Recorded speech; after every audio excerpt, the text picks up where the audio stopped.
धर्म समीक्षा एक अनोखा प्रयोग।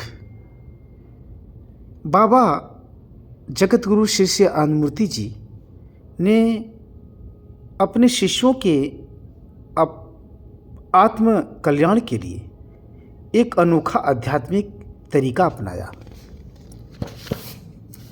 यह सन 1981 ईस्वी के जून का प्रथम सप्ताह था। उन्होंने प्रोग्राम लिया धर्म समीक्षा का, जो 26 जुलाई सन 1981 ईस्वी तक चलाया। इसमें भक्तों के आत्मिक कल्याण के साथ उनकी मानसिक कल्याण तथा शारीरिक रोगों से मुक्ति के उपाय भी वे करते थे। उसके पहले गुरु शिष्य के बीच वैयक्तिक संपर्क तथा भक्त भगवान के बीच एकांतिक मधुर संबंध स्थापित करने के लिए पर्सनल कांटेक्ट की व्यवस्था मार्ग गुरुदेव ने की थी, जो अंत तक चलती रही। उसमें साधक मार्ग गुरु के अत्यंत नज़दीक आता था।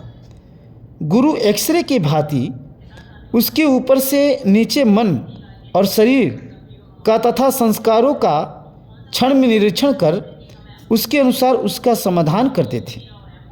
आवश्यकता पड़ने पर उसके संस्कारों की सफाई करते थे तथा उससे पवित्र हृदय से आगे बढ़ने की प्रेरणा देते थे।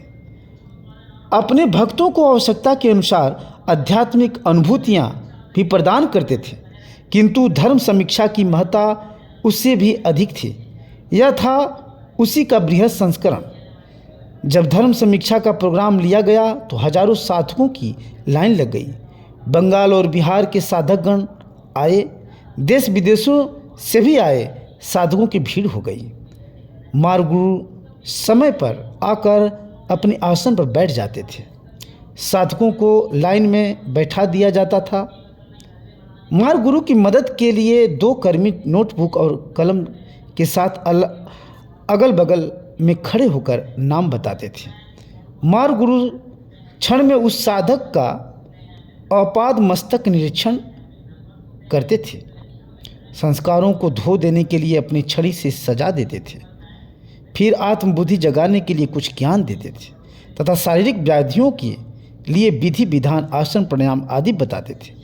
जीवन के हर क्षेत्र में उसकी त्रुटियों का सुधार कर वह पवित्र हृदय से आदर्श जीवन पर आगे बढ़ सके, इसका सम्यक विधान वे देते थे।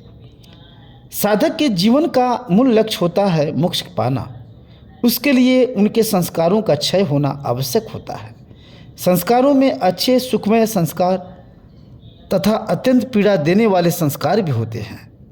कुछ संस्कार ऐसे भी हो सकते हैं जो व्यक्ति को के भोग करने के सामर्थ्य के बाहर होते हैं। उन असहनीय संस्कारों को गुरु अपनी अनंत शक्ति का प्रयोग कर धो देते थे। उससे वह थोड़ा सहज जीवन व्यतीत करते हुए साधना के पथ में आगे बढ़ सकता है और अपने लक्ष्य को प्राप्त करने में समर्थ हो सकता है। इस धर्म समीक्षा का मूल लक्ष्य था साधकों को दक्ष भी करना। शिष्य आनंदमूर्ति जी ने इस प्रयोग से हजारों साधकों का कल्याण किया।